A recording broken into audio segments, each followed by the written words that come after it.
नमस्कार दोस्तों, ट्रिकी गुरु अमित गुप्ता के YouTube चैनल में आज आपका फिर से स्वागत है। दोस्तों आज मैं आपके लिए लेकर आ गया हूं कैलेंडर के अंतर्गत कुछ माह में दिन ज्ञात करना। और आज के इस वीडियो में हम लोग सीखेंगे कि उल्टी चाल कैसे चले। उल्टी चाल चलने का मतलब क्या है आपको आगे वीडियो में पता चल जाएगा। उल्टी चाल चलते समय ही हमें आंसर तक पहुंचने में दिक्कत होती है, क्योंकि कोई भी उल्टा काम करने में आपको दिक्कत होती है। तो उस उल्टा काम करने को हम कैसे आसान बना सके, इस आज के वीडियो में हम लोग सीख पाएंगे। तो देर न करते हुए देखते हैं पहले स्लाइड में। तो सबसे पहले यहाँ पे लिखा हुआ है कि कुछ माह वाले जब प्रश्न आएंगे तो आपको ट्रिक क्या लगाना है। तो कुछ माह में दिन बराबर क्या होता है, तो माह में बचे दिन और बटे में 7। यानी अगर जनवरी से अगस्त की बात है तो जनवरी से लेकर जनवरी, फरवरी, मार्च, अप्रैल, मई, जून, जुलाई, अगस्त, इन सब महीनों में बचे दिन और बटे में 7, यानी 7 से भाग देना है। और आपको याद ही होगा कि 100 से 700 से शेषफल, यानी कि कैलेंडर के पूरे वीडियो में जब भी 7 से भाग देते हैं शेषफल पर ध्यान ले जाते हैं, भागफल पर नहीं। और जितना शेषफल आए उसमें प्लस कर देंगे दिए गए दिन में या माइनस कर देंगे।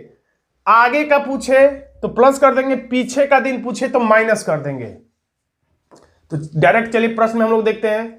यदि किसी वर्ष 10 जनवरी को बृहस्पतिवार था तो उसी वर्ष गैर लीप वर्ष में, यानी कि लीप वर्ष नहीं है, लीप वर्ष नहीं है का मतलब यह पता चल गया कि फरवरी 28 दिन की होगी। गैर लीप वर्ष में पहली मार्च यानी कि 1 मार्च को कौन सा दिन होगा। यानी यहां पर दे रहा है कि 10 जनवरी को कौन सा दिन था, तो ये बता रहा है कि बृहस्पतिवार था।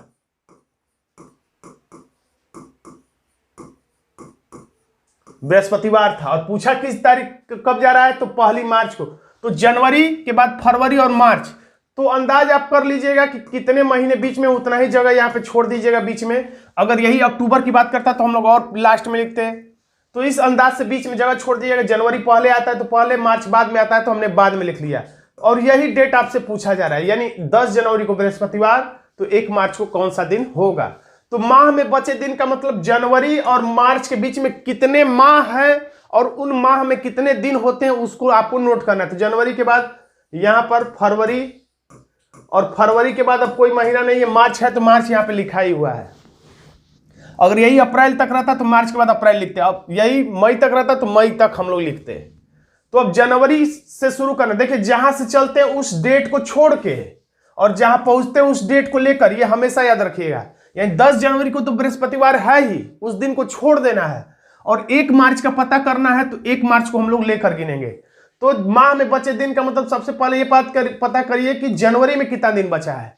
तो जनवरी कितने का होता है, तो जनवरी यानी 31 का महीना, तो 10 दिन बीत चुका है। उधर इधर कितना दिन बचा है, तो 21 दिन। तो यहां पर आप लिख लीजिए 21 जनवरी में। अब फरवरी में कितना दिन बचा है, तो फरवरी चूंकि कह दिया कि गैर लीप वर्ष यानी साधारण वर्ष, यानी फरवरी होगा 28 का, तो आप यहां लिख लेंगे 28। माह में बचे दिन ऐसे ही लिखा जाता है जैसे मैंने लिखा था ट्रिक में, माह में बचे दिन बटा में 7, तो इसका मतलब यही है। अब 1 मार्च में कितना दिन बचा है, तो 1 ही तारीख तक गणना है, इसलिए हमने 1 लिख लिया। यहां पर 20 मार्च लिखा होता है तो हम लोग 20 लिख लेते हैं। अब इन सबके बटा में 7 था, क्योंकि ट्रिक ही है माह में बचे दिन बटा में 7। तो अब चाहे तो सबको जोड़कर 21, 28 और 1 को जोड़ दीजिए और उसके बाद 7 से भाग दीजिए, या कैलकुलेशन को छोटा करना है तो सब में अलग अलग 7 से भाग दे लीजिए। 7 3 21 शेषफल 0, 7 4 28 शेषफल 0। तो आप ऐसे जोड़ने से बच जाएंगे। अब क्या बच गया, केवल 1। तो बृहस्पतिवार में क्या करेंगे, 1 दिन जोड़ देंगे। जोड़ इसलिए देंगे कि जनवरी का पूछ के मार्च का पूछ रहा है, यानी बाद का पूछ रहा है, इसलिए प्लस करेंगे। अगर 1 मार्च का देके 10 जनवरी का पूछता तो हम लोग माइनस करते। तो बृहस्पतिवार में 1 दिन जोड़ देंगे, तो बृहस्पतिवार के बाद क्या आता है, शुक्रवार, जो कि विकल्प सी में है। आपका आंसर आ गया सी। दूसरा प्रश्न देखिए।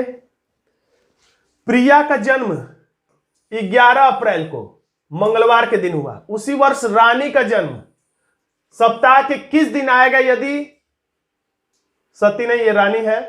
यदि रानी का जन्म 31 अगस्त को हुआ हो। रानी का जन्म कब हुआ है, देखिए रानी का जन्म हुआ है 31 अगस्त को, और यही दिन पूछा जा रहा है कि यहाँ पे कौन सा दिन होगा। ये सती नहीं रानी ही है, मिसप्रिंट हुआ है। और 11 अप्रैल को किसका जन्मदिन है? प्रिया का, प्रिया का जन्म। ये सब कुछ परीक्षा में ज्यादा लिखने की जरूरत नहीं रहती है। प्रिया का जन्म यहाँ पे देखिए 11 अप्रैल, 11। कुछ माह में बचे दिन वाले जो प्रश्न होते हैं, यानी कुछ माह की जब बात होती तो ऐसे ही देखिए, अप्रैल की बात है और ये अगस्त की, तो अप्रैल के बाद मई, जून, जुलाई, अगस्त, कुछ महीने की बात है, तो उस हिसाब से आप गैप बीच में छोड़िएगा। और लंबा गैप हो तो और ज्यादा जगह, 1 ही 2 महीने की बात है तो आप और पास भी लिख सकते हैं। अब देखिए अप्रैल पहले आता है तो हमने पहले लिख दिया, अप्रैल के बाद अगस्त आता है इसलिए हमने बाद में लिख दिया। अब अप्रैल से हम लोग को चलना है अगस्त तक और पता करना है कि कितना दिन इन माह में बचे हुए हैं। तो सबसे पहले अप्रैल में ही हम लोग नोट करते हैं कितना दिन बचा हुआ है। तो अप्रैल कितना का महीना होता है, इस पर चेक करिए। जनवरी, फरवरी, मार्च, अप्रैल गड्ढे में आया यानी 30 का महीना। तो 30 में इधर 11 बीत गया है, तो कितना दिन बचा है अप्रैल में? अप्रैल में बचा है 19 दिन। वैसे यहाँ पे आपको लिख भी सकते हैं अप्रैल के बाद यहाँ पे क्या आएगा, यहाँ पे लिख लीजिए। अप्रैल के बाद मई, जून, उसके बाद जुलाई। वैसे परीक्षा में ये सब कुछ मत लिखिएगा, मैं आपको समझाने के लिए लिख रहा हूं। और अगस्त यहाँ पे लिखा ही हुआ है, यानी आपको 31 अगस्त से तक पहुंचना है। कहां से? तो 11 अप्रैल से। तो अप्रैल में हो गया 19 दिन, और मई में 31 का महीना होता है तो 31, जून 30 का महीना होता है तो 30, जुलाई 31 का महीना होता है और अगस्त भी 31 का महीना होता है, लेकिन हमें पहुंचना कहां है? 31 अगस्त तक ही। तो 31 इसका भी हम लोग नोट कर देते हैं।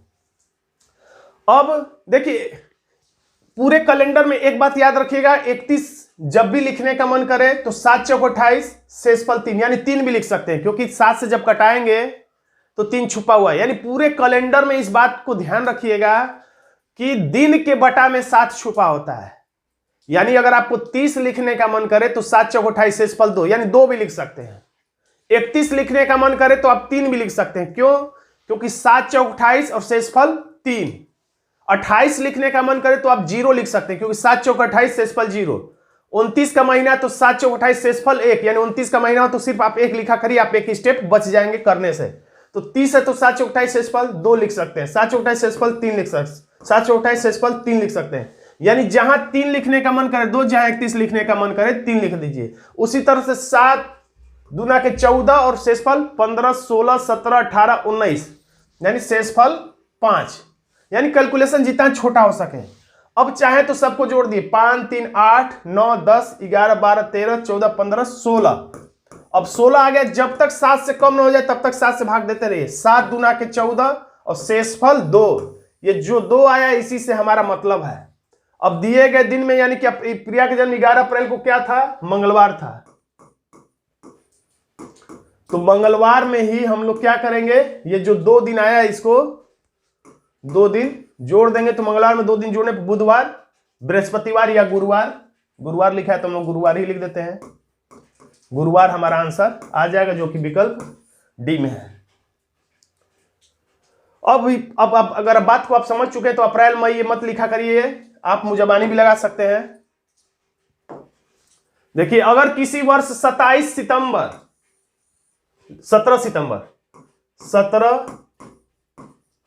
सितंबर को क्या है? रविवार है, तो यहां हमने लिख दिया रविवार।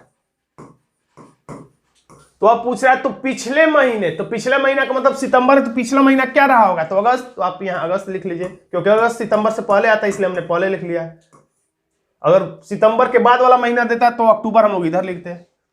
पिछले महीने उसी तिथि मतलब ये 17 तारीख है तो 17 अगस्त को ही बात कर रहा है, यानी 17 अगस्त को क्या दिन होगा, यानी इसी दिन पूछ रहा है कि क्या दिन होगा। इसे प्रश्न के रूप में हमने बना लिया।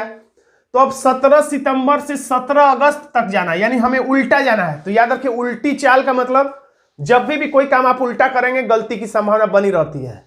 तो आपको क्या करना है, ट्रिक ये है कि जब भी आपको माइनस में कोई काम करना रहे, यानी कोई काम उल्टा करना रहे तो आप प्लस में ही करिए, लेकिन जो अंतिम रिजल्ट आए उसको आप माइनस में समझिएगा। क्या कहने का मतलब है, जैसे अगर आप उल्टा चलेंगे तो आपको यह सोचने में दिक्कत होगा कि अब माह में बचे दिन, यानी कि सितंबर में हम कितना दिन बचा समझे, 17 दिन बचा समझे कि 16 दिन बचा समझे कि सितंबर की इधर जो है वो 13 दिन बचा हुआ समझे। आप खुद भी पहले इस प्रश्न को लगाने की कोशिश करिएगा तो आपको दिक्कत समझ में आएगा। फिर जब यहाँ पहुंच जाएंगे तो जब इधर आएंगे तब आप सोचेंगे कि हम इसमें अगस्त में 16 दिन बचा समझे कि 17 दिन समझे कि 14 दिन समझे, इसमें फिर से आपको कंफ्यूजन होगा। तो इससे अच्छा है कि बस आप ये सोचिए कि अगस्त के यहाँ पर कोई दिन दिया हुआ है और यहाँ आपको पता करना है, यानी जो अब तक जैसे लगाते आ रहे हैं वैसे ही लगाइए, यानी यहीं से चलना शुरू करिए। तो अगस्त में कितना दिन बचा है, तो चूंकि अगस्त 31 का महीना होता है और 17 दिन बीत चुका है, तो 17, 10, 27, 28, 29, 30, 31 यानी कि 14 दिन बचा है। अगस्त में 14 दिन बचा है, क्योंकि हम वही तरीके से चल रहे हैं, जहां से चलते हैं वहां उसको छोड़ के जहां पहुंचते हैं उसको लेकर। तो 31 अगस्त तक के अगर महीने को माना जाए तो 17 दिन बच गए, बीत चुका है, तो 14 दिन बचा है। और अगस्त के बाद तुरंत आ जाता है सितंबर। तो सितंबर में कहां तक पहुंचना है, तो अंतिम डेट तक हम लोग लिखते हैं। जैसे पिछले 2 प्रश्नों में हमने लिखा था तो 17 लिख दिया। अब 17 और 14 या तो जोड़ दीजिए या तो छोटा कर दीजिए, क्योंकि सबके बट्टे में 7 छुपा होता है। 7 दूना के 14 शेषफल 0, 7 दूना के 14, 15, 16, 17 यानी शेषफल 3। तो ये जो 3 आया है, अब ये याद रखना है जो 3 आया है जोड़ेंगे कि घटाएंगे। तो यहां पर रविवार है, तो चूंकि हमको रविवार से पीछे जाना है, सितंबर से पीछे अगस्त का दिन पूछ रहा था, भले हमने सहूलियत के लिए प्लस में प्रश्न को सॉल्व किया, लेकिन लास्ट में जो ये 3 आया है इसको हम लोग माइनस करेंगे, किसमें, तो रविवार में। तो रविवार से 3 दिन पीछे जाएंगे तो शनिवार, शुक्रवार, बृहस्पतिवार। हमारा आंसर आ जाएगा बृहस्पतिवार, यानी विकल्प ए गुरुवार। देखिए ये प्रश्न मैं आपके लिए छोड़े जा रहा हूं। यदि 17 मार्च 1980 को सोमवार था तो 12 जुलाई 1980 को कौन सा दिन होगा, बुधवार, बृहस्पतिवार, शुक्रवार या शनिवार? इसका उत्तर आप कमेंट बॉक्स में लिख कर दीजिएगा कि विकल्प ए सही है, बी सही है या सी सही है या डी, या केवल ABCD में आपको उत्तर देना है। सोमवार, मंगलवार, बुधवार मत लिखिएगा, सिर्फ A, B, C या D लिख सकते हैं, या गुरुवार, शुक्रवार ये भी सब लिख सकते हैं, या लगे कि इसके अलावा कोई उत्तर आएगा तो वो भी आप लिख दीजिएगा। दोस्तों अगर आपको कैलेंडर को विस्तार से समझना है तो मैंने कैलेंडर पे एक ई-बुक बनाया है, जिसका लिंक मैंने डिस्क्रिप्शन बॉक्स में दे दिया है। वहां से आप जाकर उस पेड लिंक के माध्यम से इस बुक को प्राप्त कर सकते हैं। और दोस्तों आज का ये वीडियो आपको कैसा लगा कमेंट बॉक्स में जरूर लिखिएगा। वीडियो अच्छा लगा तो वीडियो को लाइक कर दीजिएगा, इसे अपने दोस्तों में शेयर कर दीजिएगा, और अभी तक आपने हमारे चैनल को सब्सक्राइब नहीं किया है तो सब्सक्राइब जरूर कर लीजिएगा। धन्यवाद दोस्तों।